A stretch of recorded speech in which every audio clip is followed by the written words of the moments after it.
So this is the first set of movements, and it's for you and your kids. But the kids, depending on the age, you can start with really little ones. You're just going to really have to do the holding yourself. We're going to go through 3 different movements, and I'm going to show you how you can cue them to do some of the work themselves, but then also show you what your role can be. I'm using my little guy here, and it doesn't bend very well at the knees, so you're going to have to kind of give a little make-believe that he's going to reach up and give his knees a hug.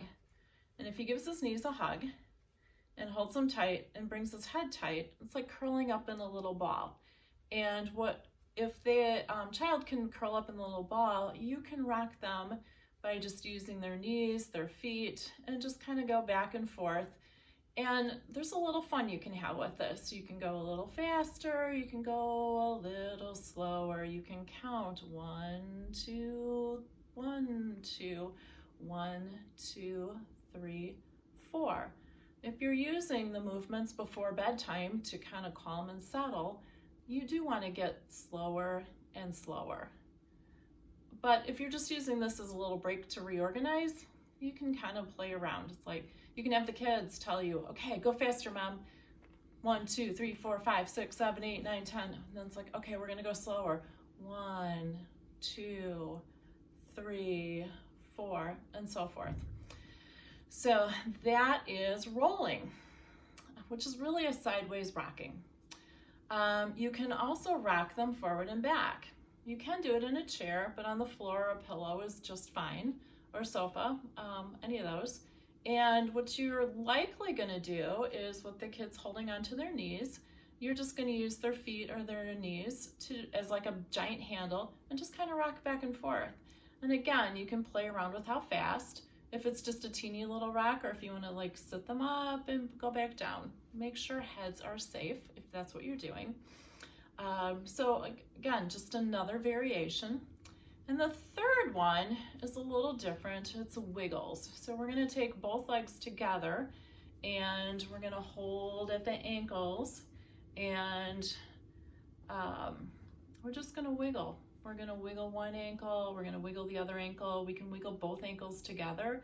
And just like a jump rope or a snake with a snake kind of motion, you should start to see that wiggle go up toward the core, and maybe just a little wiggle in the tummy area.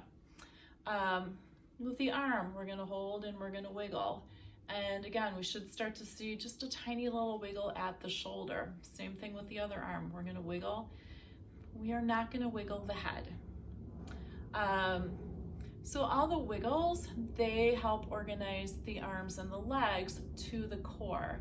The rocking and the rolling have been organizing everything all together. So again, you can have some fun with it. Is there a time of day? Is there a certain number of times to do it, repetitions? No. The movements themselves are organizing and calming. If you're doing them faster, it's probably going to be more in the organizing aspect of things. And if you're starting to go slower and slower, that starts breathing to getting the nervous system to calm down and ratchet down, and the breathing is going to slow down too. So that's a good one, good speed to be using before bed.